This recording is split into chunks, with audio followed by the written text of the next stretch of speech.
하나님의 말씀은 사사기 16장 1절부터 5절까지 함께 봉독하겠습니다. 삼손이 가사에 가서 거기서 한 기생을 보고 그에게로 들어갔더니 가사 사람들에게 삼손이 왔다고 알려지매 그들이 곧 그를 에워싸고 밤새도록 성문에 매복하고 밤새도록 조용히 하며 이르기를 새벽이 되거든 그를 죽이리라 하였더라. 삼손이 밤중까지 누워있다가 그 밤중에 일어나 성 문짝들과 두 문설주와 두 문빗장을 빼어가지고 그것을 모두 어깨에 메고 헤브론 앞산 꼭대기로 가니라. 이후에 삼손이 소랫골짜기에 들릴라라 이름하는 여인을 사랑하며 블레셋 사람의 방백들이 그 여인에게로 올라가서 그에게 이르되 삼손을 깨어서 무엇으로 말미암아 그 큰 힘이 생기는지 그리고 우리가 어떻게 하면 능히 그를 결박하여 굴복하게 할 수 있는지 알아보라. 그리하면 우리가 각각 은 1,100개씩을 내게 주리라 하니. 이 말씀에 은혜 있으시기 바랍니다.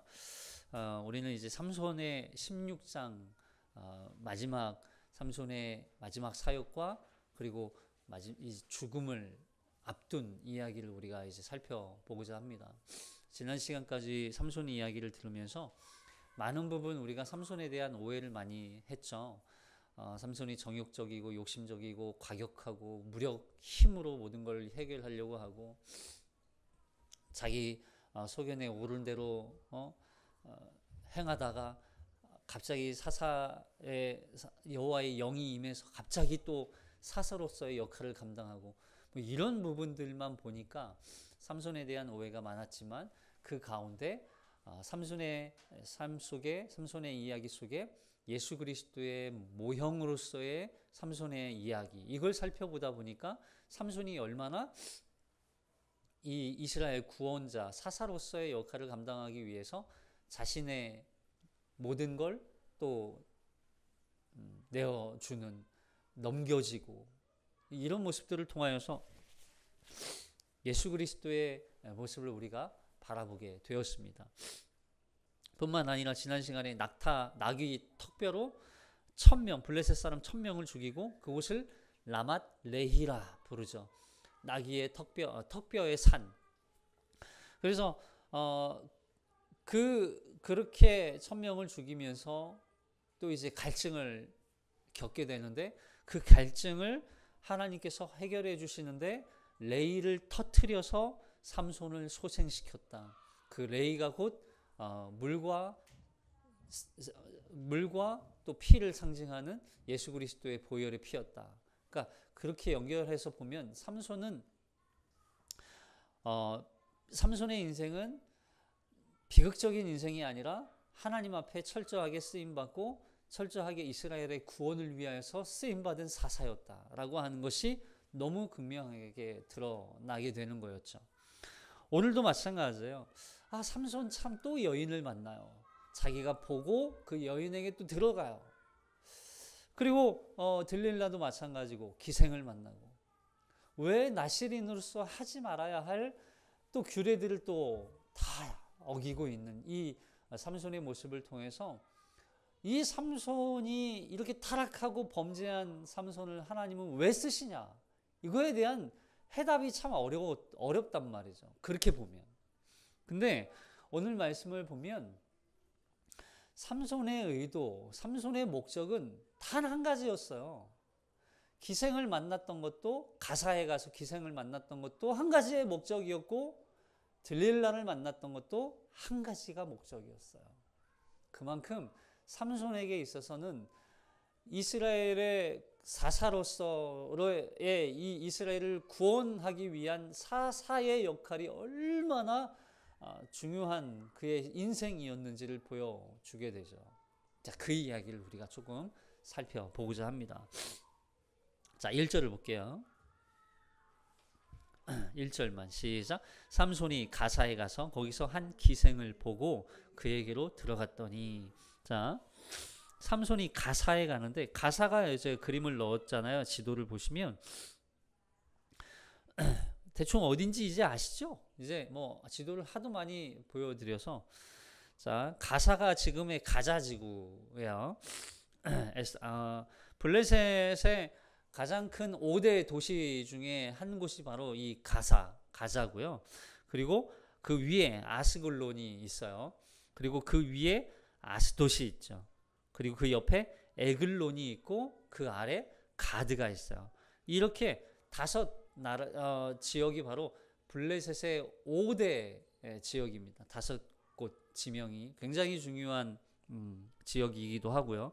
이 지역은 정확하게 유다 지파 그리고 이스라엘과 경계선에 딱 정확하게 있기 때문에 붙어 있기 때문에 이스라엘 백성들이 영향을 안 받을 수가 없었어요. 특히 유다와 또 그 위에 있는 지파들. 자, 이 가사로 가요. 가사에 가서 누구를 만나요? 기생을 만나요. 자, 굳이 여기 기생이라는 이 단어가 창녀거든요. 몸을 파는 여인. 또 어떤 이제 학자들 간에는 이 기생, 창녀라는 단어가 여관의 여주인, 여관 주인이라는 뜻도 가지고 있대요. 그래서 혹시 삼손이 뭐 기생을 만나러 들어간 게 아니라 여관에 들어가서 잠을 자기 위해서 들어간 거 아니냐 이렇게 보기도 합니다. 왜냐하면 물론 이게 그에게로 들어갔더니 라는 표현도 그렇고 2절에 가면 누워 있어요. 밤중까지 누워 있다라 이렇게 표현하다 보니까 이 행위 자체가 그 당시에는 성적인 그런 동침을 의미하기도 하다 보니 삼손이 단순히 잠만 잤겠냐, 그 여인과 동침을 하지 않았겠느냐 이렇게 이제 보게 되는 거죠. 어쨌든 그렇다면 왜 삼손은 가사에까지 가서 기생을 만났냐는 거예요. 단순히 아니 뭐 이 지역 말고도 이스라엘 지역 안에 여러분 저기 보시면 가운데 지역에 베들레헴이 있고 그 위에 소라가 있잖아요. 이 소라가 삼손의 아버지의 집이란 말이에요. 그러니까 이 지역이 없겠어요? 이 지역 근처에 다 있죠. 물론 삼손이 나실인이니까 이스라엘 백성들 사이에서는 이미 삼손에 대한 소식을 다 알고 있으니까 삼손이 마음대로 좀 편하게 이 기생을 만나지는 못했겠죠. 그렇다 하더라도 왜 블레셋까지 가서 가사 그 먼 거리 헤브론에서부터 60km니까 더 먼 거리잖아요. 이 먼 거리까지 가서 왜 기생을 만났을까 하는 거예요. 그러면 사사기의 저자가 이 삼손이 기생을 만난 거에 의미를 두어서 설명하려고 했을까요? 아니면 그 뒤에 나오는 사건을 두고 설명하려고 했을까요? 기생 자체가 아니라 기생을 만남을 통하여서 해결을 하려고 했었던 사건이 있었단 말이죠. 자, 왜 그러냐면 14장 3절에서 딥나의 여인, 블레셋 갔을 때 딥나의 여인을 만나잖아요. 그 여인을 만났을 때 그 부모가 이 일이 삼손이 계획한 일이라는 걸 알았어요? 몰랐어요? 알았어요? 몰랐어요? 몰랐어요. 자, 14장 3절. 설교를 그래서 졸지 말고 잘 들으셔야 돼. 자, 사사기 14장 3절 시작. 그의 부모가 그에게 이르되 내 형제들의 딸들 중에나 내 백성 중에 어찌 여자가 없어서 내가 할례 받지 아니한 블레셋 사람에게 가서 아내를 맞으려 하느냐 하니 삼손이 그의 아버지에게 이르되 내가 이 여자를 좋아하오니 나를 위하여 그 여자를 데려오셔서 하니라. 그때 블레셋 사람이 이스라엘을 다스린 까닭에 삼손이 틈을 타서 블레셋 사람을 치려 함이었으나 그의 부모는 이 일이 여호와께로부터 나온 것인 줄을 알지 못했어요. 그러니까 삼손의 이야기에서 우리가 항상 빼놓지 말고 생각하고 읽어야 되는 본문이 바로 이거란 말이에요. 이 일이 여호와께로부터 나온 것인 줄 부모도 모르고 그 주변 사람들은 아무도 몰라요. 누구만 알아요? 삼손만 알아요. 왜 이 기생을 만나요? 기생을 만난 것 자체가 의미가 없는 거예요. 딥나의 여자, 이 블레셋 여자 만나서 내가 결혼하고 싶습니다. 그 여자가 난 좋습니다. 이거 자체가 의미가 있는 게 아니에요. 왜 가냐고, 왜? 자, 그러면 2절을 볼게요. 이게 2절 이야기, 2절, 3절 이야기가 이 기생을 만난 중요한 이유란 말이죠. 자, 2절 시작. 가사 사람들에게 삼손이 왔다고 알려지매 그들이 곧 그를 애워싸고 밤새도록 성문에 매복하고 밤새도록 조용히 하며 이르기를 새벽이 되거든 그를 죽이리라 하였더라. 삼손이 밤중까지 누워있다가 그 밤중에 일어나 성 문짝들과 두 문설주와 문빗장을 빼어가지고 그것을 모두 어깨에 메고 헤브론 앞산 꼭대기로 가니라. 자, 삼손이 얼마나 유명했던지, 삼손이 왔다고 하니까 이 가사 사람들이 성문에 얼마나 많은 사람들이 매복했는지, 자, 이 그를 에워싸고 밤새도록 성문에 매복하고 밤새도록 조용히 잠적하고 있다가 이 새벽이 되면 삼손을 죽이려고 해요. 근데 이 사실을 삼손이 알았어요. 삼손이 알고 있었어요. 아니, 그럼 어떻게 이걸 알았어요? 삼손에 대한 이 성령 충만, 성령이 임했을 때 삼손에게 임했던 건 힘만 주어진 게 아니에요. 지혜도 함께 있었던 거예요. 그래서 수수께끼 내죠. 그리고 이 들릴라에 대한 이야기도 마찬가지예요. 들릴라가 계속 유혹하는데 들릴라에게 대답할 때마다 그 지혜가 얼마나 탁월하게 드러납니까? 그러면 그 하나하나에도 우리가 다음 시간에 이제 그거 하나 살펴볼 텐데, 그럼 거기에도 의미가 다 있단 말이에요. 삼손이 그냥 아무 생각 없이 이야기한 게 아니에요. 자, 봅시다. 그러면 삼손이 자는 척을 하고 있어요. 자, 여기 새벽이 되거든 그를 죽이리라 하였더라. 3절 삼손이 밤중까지 누워있다가 그 밤중에 일어나. 밤중까지 잤다고 표현되지 않아요. 누워있다가 표현하고 있어요. 누워있다가 그 밤에 일어나요. 삼손이 잤어요, 안 잤어요? 삼손이 잠을 잔 게 아니에요. 잠을 완전히 꼬꾸라져 가지고 기생과 잠자리하고 완전히 꼬꾸라져 자다가 깜짝 놀라서 눈을 뜨고 블레셋 사람들이 이 가사 사람들이 자기를 에워싸고 있다는 소식을 그제서야 아는 게 아니에요. 삼손은 이 일이 일어날 걸 이미 알고 있었어요. 그리고서 일어나서 그들이 지키고 있던, 매복하고 있었던 그 자리에, 그 성문에 문짝들과 그 문설주와 문빗장을 빼어서 그걸 어깨에 메고 헤브론 앞산 꼭대기로 가지고 가는 거예요. 자, 그러면 삼손이 왜 문짝들과 문설주, 문빗장을 헤브론 산에 가져갈까요? 그럼 이거 문짝과 문설주와 문빗장이 사라졌다는 게 의미가 있어요. 왜냐하면 당시는 이 성의 가장 중요한 게 바로 성문이에요. 그 성이 무력으로 이걸 성벽을 막 무너뜨릴 수는 없고 반드시 통과하고 무너뜨려야 전쟁에서 승리할 수 있는 유일한 한 곳은 성문밖에 없어요. 그러니까 성문이 사라졌다는 얘기는, 성문이 파괴되었다는 얘기는 그 성을 지키고 있는 그 어떤 장애물도 다 제거되었다.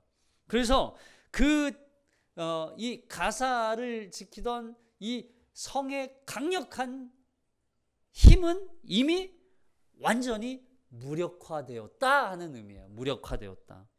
단순히 삼손이 내가 힘이 얼마나 센지 알아? 그러면서 힘을 보여주기 위해서 문설주와 문빗장을 들고 간 게 아니라 삼손이 이 가사, 이 성의 승리자다.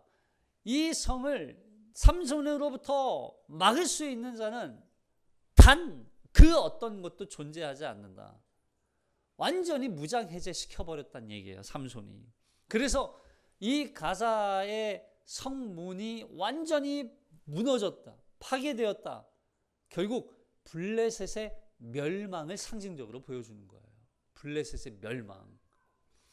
그래서 자, 사사기 9장 6절에 보면, 이사야서 9장 6절에 보면, 자, 블레셋 이 가사성의 성문짝과 문설주와 빗장을 어디에 메고 가요?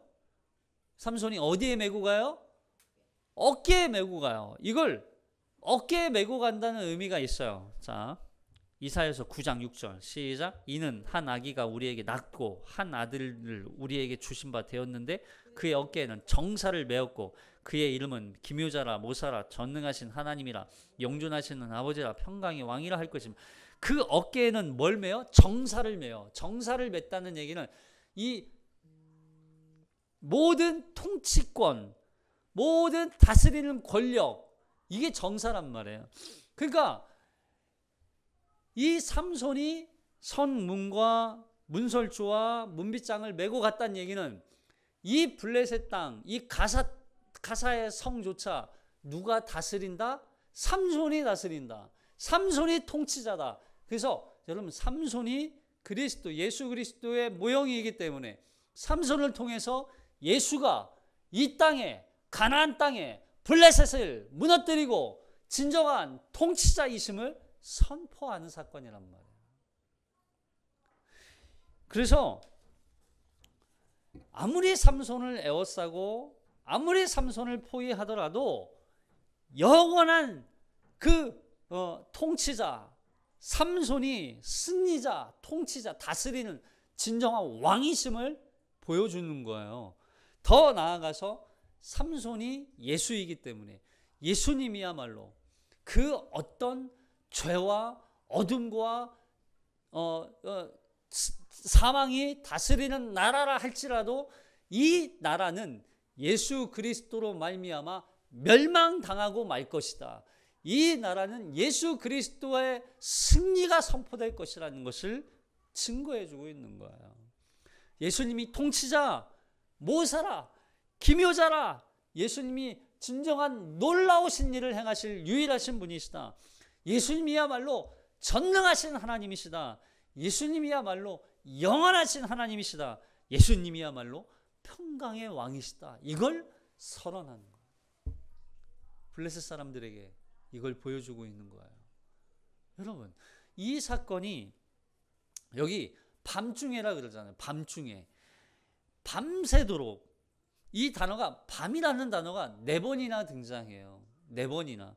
그럼 성경에서 이 밤은 항상 어둠, 이 죽음을 상징한단 말이에요. 밤은 어둠, 죽음, 사망. 근데 이 사망으로부터 우리 주 예수 그리스도께서 승리를 일으키는 거예요. 죽음에서 사망, 사망에서 승리, 생명을 일으키는 거예요. 이게 예수님이라는 거예요. 그리고 이걸 어디로 가져가요? 어디로 가져가요?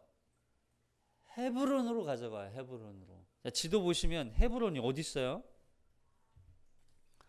가운데 있죠. 가운데 쪽에. 네. 드빌 위에. 자, 가사로부터 쭉 가면 60km. 여러분, 60km가 적은 거리가 아니잖아요. 지금 여기서 논산 가는 길이 거의 40km 조금 넘거든요. 그거보다 더 가야 되니까 뭐 익산 한 이 정도? 여기까지 걸어 이걸 문밑장을 메고 가는 거예요. 문을 메고. 더군다나 헤브론이 뭐 평지가 아니잖아요. 산이란 말이에요. 해발 뭐 900m가 넘어요. 예? 여기까지 가는 것도 문제지만 올라가서 거기에다가 여러분 그러면 왜 헤브론일까요? 헤브론은 어떤 곳이에요? 헤브론은 여러분 유명한 이 선포가 있었잖아요. 갈렙의 신앙 고백. 이 산지를 내게 주소서라고 외쳤던 이 갈렙의 고백이 있었던 곳이 바로 헤브론이에요. 유다 지파의 땅이란 말이에요. 그리고 이 헤브론은 도피성이었어요. 도피성. 그리고 이 헤브론은 아브라함이 가나안 땅에 도착했을 때 처음으로 단을 쌓았던 곳, 하나님과 언약이 세워졌던 장소였단 말이에요. 그리고 아브라함의 아내 사라와 또 아들 이삭과 리브가 아내 레아 야곱, 이 아브라함의 자손들이 다 여기에 또 장사가 된단 말이죠. 여러분, 그리고 헤브론의 뜻이 친구, 결합, 연합 이런 의미예요. 그러니까 결국 보세요. 대적 블레셋의 또 가사, 블레셋의 성문과 문빗장과 문설주를 들고 헤브론 땅에 갔다가 놔요. 이건 단순히 힘의 과시가 아니라 하나님과 세워진, 이스라엘 백성과 하나님의 세워진 그 언약, 약속으로 세워진 하나님의 나라, 이 나라가 하나님의 언약의 승리, 블레셋 이 중심 땅에서, 블레셋 땅에서부터 하나님의 약속의 땅으로 성문을 옮기는 걸 통해서 하나님의 절대적인 주권과 그리고 하나님의 이 땅을 향한 블레셋에 대한 심판과 승리를 확실하게 보여주는 거예요. 그래서 헤브론 땅으로 삼손이 이 성문과 문설주와 문빗장을 가지고 옮겨놨던 거죠. 자, 그리고 삼손이 두 번째 여인을 만나요. 참 또 여인을 만나죠. 자, 소래 골짜기에서 들릴라라고 하는 여인을 만나서 사랑하게 됩니다. 자, 이것도 그냥 단순히 어쩌다 보니까 들릴라를 만난 게 아니에요. 기생을 만난 것도 마찬가지지만 들릴라를 만난 것도 다 의미가 있어요. 이유가 있고. 자, 봅시다. 4절, 5절. 시작. 이후에 삼손이 소래골짜기에 들릴라라 이름하는 여인을 사랑하며 블레셋 사람의 방백들이 그 여인에게로 올라가서 그에게 이르되 삼손을 끼워서 무엇으로 말미암아 그 큰 힘이 생기는지 그리고 우리가 어떻게 하면 능히 그를 결박하여 굴복하게 할 수 있는지 알아보라. 그리하면 우리가 각각 은 1,100개씩을 내게 주리라 하니. 자, 삼손이 소래골짜기에 가는데 보세요. 이 가자에서 헤브론까지 갔다가 헤브론에서 다시 소래골짜기로 가요. 소래골짜기가 어디 있냐면 제일 위쪽에 가봐요. 제일 위쪽으로 올라가면 소래골짜기가 보입니까? 사진에, 지도에 제일 위에 있어요. 소래골짜기. 찾았어요? 네. 자, 소래골짜기에서 들릴라를 만나는 거예요. 거기까지 또 언제 올라가요? 참 동해 번쩍 서해 번쩍이죠. 그러니까 보세요. 삼손이 막 정처 없이 그냥 아무데나 막 떠돌다가 들릴라를 만난 게 아니에요. 들릴라를 만나러 간 이유가 있는 거죠. 거기에서 자신의 비밀을 밝히고 그리고 그걸 통하여서 마지막 자신의 죽음을 앞둔 삼손의 모습을 우리가 봐야 되는 거죠. 그 죽음을 통해서 진정한 이스라엘의 구원을 이루기 위한 삼손의 목적이 있기 때문에 거기까지 갔던 거예요. 자, 그러면 삼손이 소래골짜기에서 들릴라라고 하는 여인을 사랑해요. 삼손은 단 한 번도 사랑하지 않은 여인이 없어요. 그 사랑은 단순히 열정으로 그냥 자기 불에 이끌려서 그래서 정욕적으로 여인을 사랑한 게 아니라 여기서 말한 이 사랑이라는 건 그가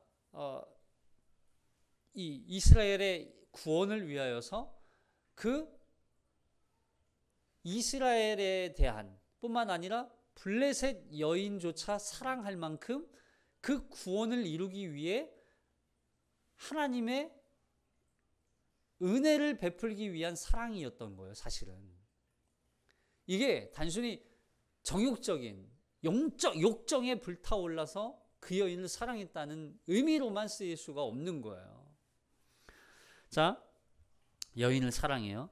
소랫골짜기는 블레셋과 유다의 경계 지역이에요. 근데 아무리 성경이 이 불필요하다고 생각되는 부분을 참 많이 생략을 하기도 하거든요.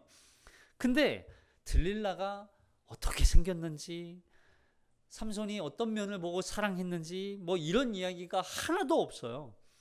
앞에서 딥나 여인도 마찬가지예요. 그냥 다짜고짜 사랑하여, 사랑했다, 이걸로 끝이에요. 여러분, 들릴라의 이름이 뜻이 무슨 뜻이냐면 약해지게 하다, 흔들리다, 유혹하다, 이런 뜻이거든요. 그래서 학자들은 들릴라가 갸냘픈 어떤 여성성이 있어서 삼손으로 하여금 보호 본능을 자극해서 그 여인을 사랑하게끔 만들었다, 이렇게 보기도 해요. 결국 삼손을 유혹해서 삼손을 약하게 해서 자신의 것으로 만들어, 그리고 삼손으로 하여금 약해지게 만드는 그런 여인이었다는 거죠. 그러면 단순히 뭐 굉장히 매혹적이고 판무파탈 같고 뭔가 이게 매력적인 그런 여인이었나로 생각할 수 있지만, 자, 왜 그러냐면 그런 이유가 아니라는 걸 우리가 추측할 수 있어요. 들릴라에게 지금 방백들, 블레셋 방백들, 방백은 방백들이라고 했으니까 방백이 총 5방백이라는 거예요. 아까 제가 말씀드렸죠. 블레셋에 5 큰 나라 지역이 있다고 그랬으니까 그 5방백들이 와서 협상을 해요. 들릴라와 삼손을 꿰어서 무엇으로 말미암아 그 큰 힘이 생기는지, 그리고 우리가 어떻게 하면 능히 그 삼손을 결박할 수 있는지, 어떻게 하면 굴복시킬 수 있는지를 좀 알아봐 달라. 그리고 그렇게 하면 우리가 각각 은 1,100개씩 주겠다. 그럼 은 1,100개씩이니까 5방백이니까 5,500개가 되죠. 5,500개. 여러분, 이 5,500개라는 얘기는 너무나 큰 금액이에요. 당시로 따져도, 오늘날로 따져도. 들릴라가 그냥 평생 먹고 살 수 있는 돈이에요. 평생 먹고 살 수 있는 돈. 아무것도 안 해도. 들릴라가 어떤 여인이었는지 방백들이 와서 그렇게 제시를 할 만큼. 자, 그러면 들릴라가 과연 어떤 여인이었을까요? 그 이름의 뜻에서 우리가 그 의미를 찾을 수 있어요. 여러분, 이 들릴라라고 하는 뜻이 연약한 어떤 그런 의미라고 그랬잖아요.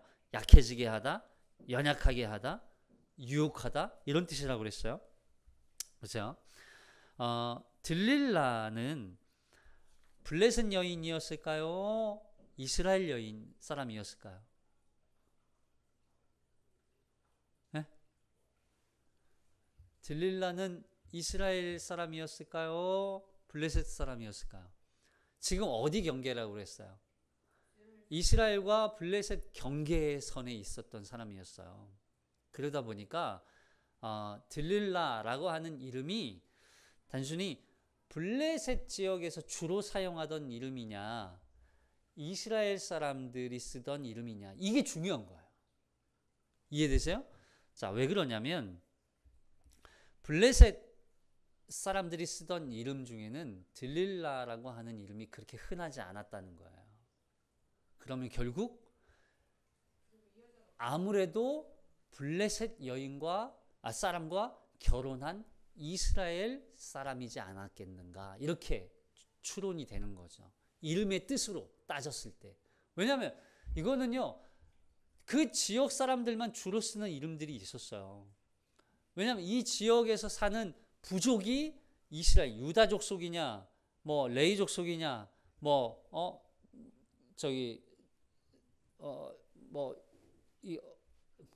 아무튼 블레셋 사람들만 주로 쓰는 이름이 있고 이스라엘 백성들이 쓰는 이름이 주로 있었단 말이에요. 근데 이 여인은 애매하다 보니까 아마 학자들 사이에서는 블레셋 남자와 결혼한 이스라엘 여인이지 않았겠는가. 왜냐하면 이 지역에서 살 수 있는 사람은 없어요.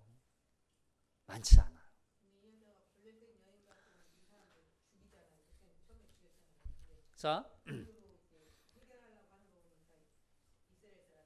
자, 어쨌든 근데 결혼한 여인이지 않을 수도 있어요. 어쨌든 이스라엘 지역의 이스라엘인이었을 거라는 추론이 더 많은 거죠.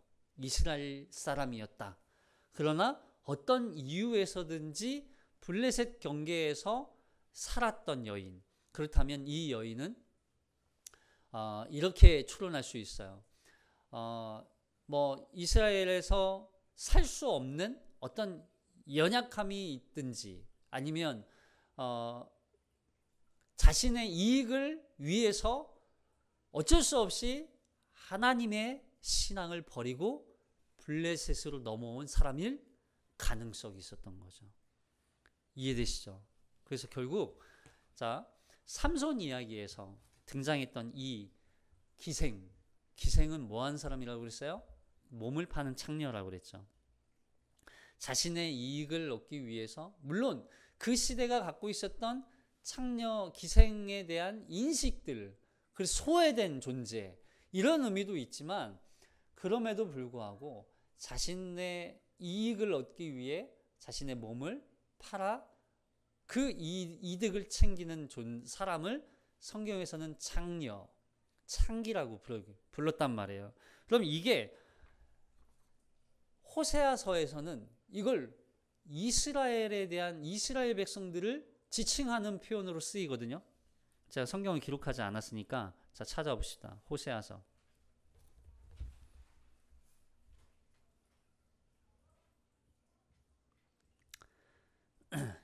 호세아서 1장 2절.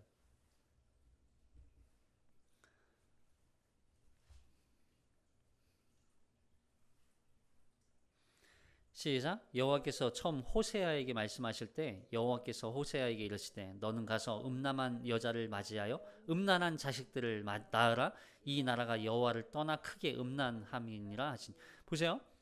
이스라엘을 향하여서 이렇게 얘기하는 거예요. 너는 가서 음란한 여자를 맞아라. 여기서 음란한 여자가 누구예요? 이스라엘이에요. 그리고 음란한 자식을 낳으래요. 이 나라는 이스라엘이 여호와 하나님을 떠나 크게 음란함이라.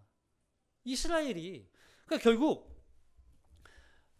삼손 이야기에서 등장했던 이 기생, 창녀 또는 들릴라 이런 여인들은 결국 이스라엘을 대표적으로 보여주는 사건이에요. 삼손 이야기 안에 등장했던 이 인물들은 고민이 참 많았어요. 왜 자꾸 삼손 이야기에서 이런 여인들이 등장하지? 이름도 없고 그냥 이방 여인인데 이방 여인도 왜 하필 블레셋이지? 블레셋 압제를 당하고 있는 그 상황에서 결국 이거예요. 이스라엘을 그들에게 빗대어서 설명하고 있는 거예요. 이스라엘이 하나님을 떠나서 우상 숭배와 불법적인 관계에 빠져 있는 것을 상징적으로 표현해주고 있는 거예요. 그래서 호세아서에서도 이렇게 얘기하잖아요. 이스라엘을 향하여서 이 음란한 여자라고 표현하는 거예요. 음란한 여자. 창녀, 너희는 창녀와 같아. 내가 나를 떠나서 불법적인 우상들을 쫓고 그 문화를 답습하고 있고 그들을 따라가고 있는, 그들의 가르침을 따르고 있고 하나님을 버리고 하나님이 아닌 세상적인 삶을 살아가는 그들을 향하여서 이 음란한 여인들이라고 얘기를 하는 거예요. 이 매춘부죠. 결국에는 그들이 하나님 외에 다른 신들과 연합하고 그들이 섬기는 우상을 따라가는 그 모습들, 그걸 간음이라고 표현했던 거예요. 그래서 여기에 쓰였던 이 창녀, 또 이 단어가 조나라고 쓰인 단어거든요. 조나.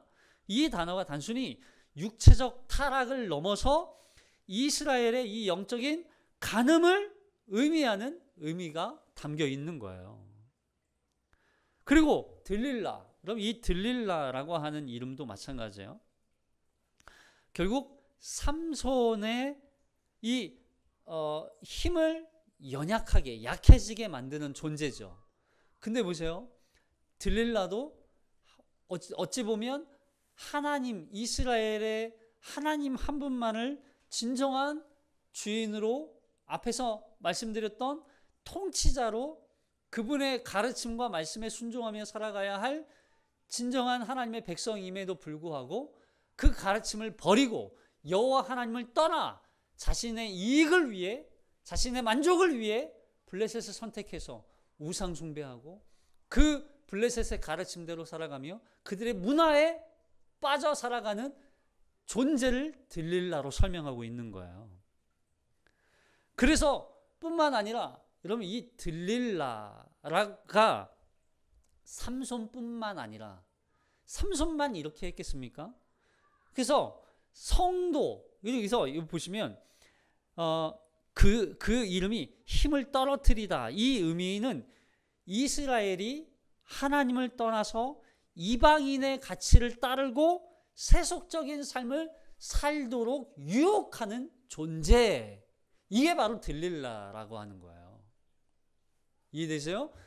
그러니까 들릴라는 단순히 삼손을 유혹했다는 게 아니라, 삼손만 아니라 그 당시 그렇게 이스라엘이 여호와 하나님 한 분만을 섬기며 그분의 말씀에 순종하며 그분을 따르며 그분의 가르침대로 살며 진정한 하나님 나라의 백성으로서의 삶을 살아야 함에도 불구하고 그렇게 살지 못하도록 그들을 유혹하는 존재, 그게 들릴라였다는 거예요.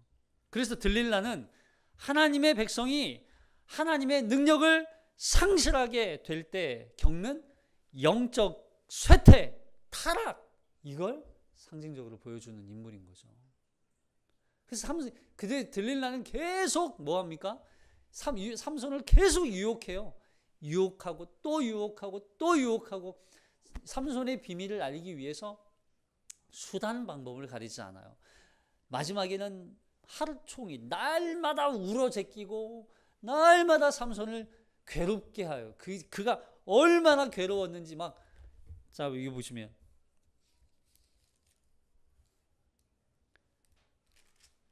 괴로웠다 이런 표현 쓰거든요. 죽을 지경. 자, 16절. 16장 16절.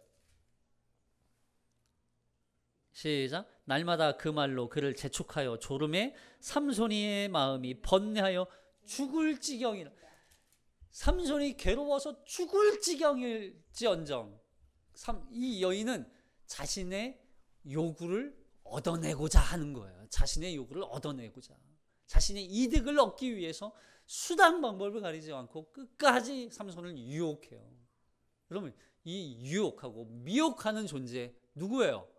원수, 마귀, 사탄. 이걸 상징적으로 보여줬던 인물이 바로 들릴라예요. 그럼 근데 들릴라를 만난 지역이 어디예요? 소렉이잖아요. 소렉골짜기. 그럼 이 소렉이라고 하는 단어가 포도주라는 단어예요. 포도주. 그러니까 이 지역이 포도주 농사가 잘 됐던 것 같아요. 포도주. 그러니까 포도주는 풍성함, 어떤 이렇게 소출의 어떤 풍성함을 의미하기도 하지만, 포도주는 항상 술을 뭐와 관련되어 있습니까? 죄와 연결되어 있죠. 유혹과 타락과 관련되어 있어요. 그래서 이 소릿골짜기는 유혹과 타락의 장소예요. 죄와 타락의 장소, 도시, 여기가 소릿골짜기예요. 그러니까 거기에서 삼손은 그 여인을 통하여서 그 유혹과 이 타락의 도시, 죄와 사망의 도시, 여기에서 여기를 다스리고 있는 유혹의 대명사이와도 같은 이 들릴라를 심판의 대상으로 여기고 있는 거예요. 자, 그래서 그럼에도 불구하고 삼손은 이 들릴라의 유혹에 계속 그냥 답변해주고, 물론 거짓말로 답변해주지만 결국에는 자신의 비밀을 다 알려줘요. 왜 이렇게까지 알려줄까? 그냥 여러분 삼손이 들릴라가 자신을 블레셋 손에 넘겨주려고 하는 걸 알아요, 몰라요? 여기 오면 죽는다는 걸 알고 있어요. 블레셋 사람들에게 어떻게 당하게 될지 알고 있어요. 눈 뽑혀 죽을 거라는 걸 알았을 거예요. 그럼에도 불구하고 변론하지 않아요. 마치 자기가 예수님이 자신이 죽음을 알면서도 빌라도에게 자신을 유대인의 왕이라고 질문하는 그 질문에 그렇다고 대답하는 예수님처럼. 자, 마태복음 27장. 성경 하나 더 찾을게요. 마태복음 27장.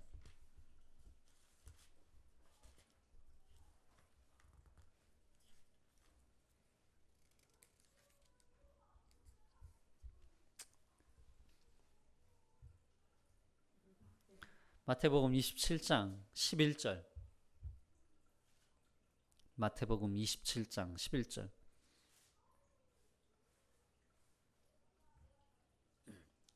마태복음 27장 11절.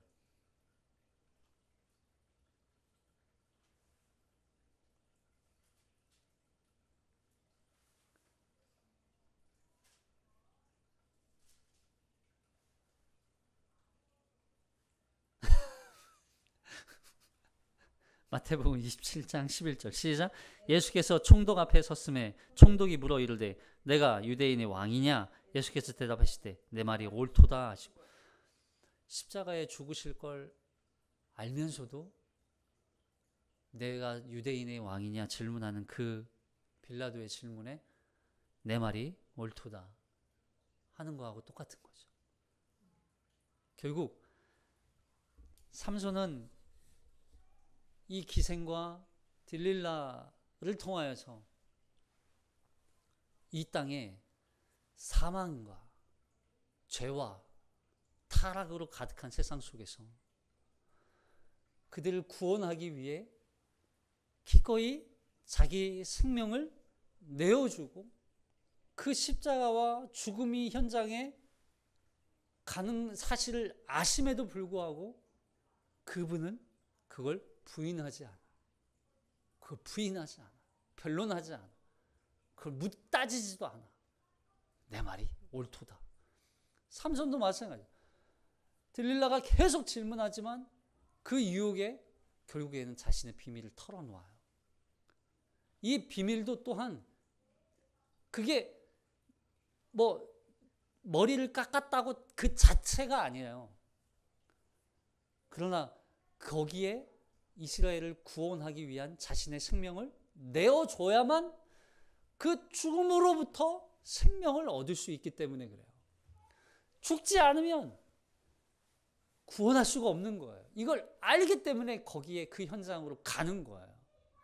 예수님도 십자가에 달려 죽지 않으면 사람들이 예수님이 구원자라는 사실을 믿을까요? 안 믿을까요? 안 믿죠. 예수도 안 죽었는데, 예수가 우리를 위해 죽지 않았는데 우리의 죄를 어떻게 용서하냐? 근데 예수님은 그 죄를 위해, 우리의 죄를 위해 십자가에 죽으셨어요. 그 죽음이 우리를 자유케 하는 거예요. 그리고 죽음 이후 그 부활이 우리에게 영원한 생명을 주었던 거예요. 삼손은 여인을 사랑했어요. 그 사랑은 이스라엘을 구원하기 위한 하나님의 놀라운 계획이었어요. 우리를 구원하기 위한 예수님을 내 십자가에 내어 주시기까지 우리를 사랑했던 사랑이었던 거죠. 그 사랑이 우리의 영원한 구원을 완성한 것입니다. 그러나 예수님은 이 죄를 이기시고 십자가에 죽어 끝나는 것이 아니라 승리를 선포하심으로 말미암아 우리의 구원을 완성했다는 사실. 그럼 이 사실이 우리가 받은 구원이 얼마나 놀라운 구원인지 다시 한번 깨닫고 삼손 이야기를 통하여 이 구원으로 말미암아 죽음으로부터 승리하신 예수님의 승리의 기쁨에 우리도 함께 참여되어지는, 그리하여 그 기쁨을 누리는 저와 여러분 되기를 주님의 이름으로 축복합니다. 기도하겠습니다.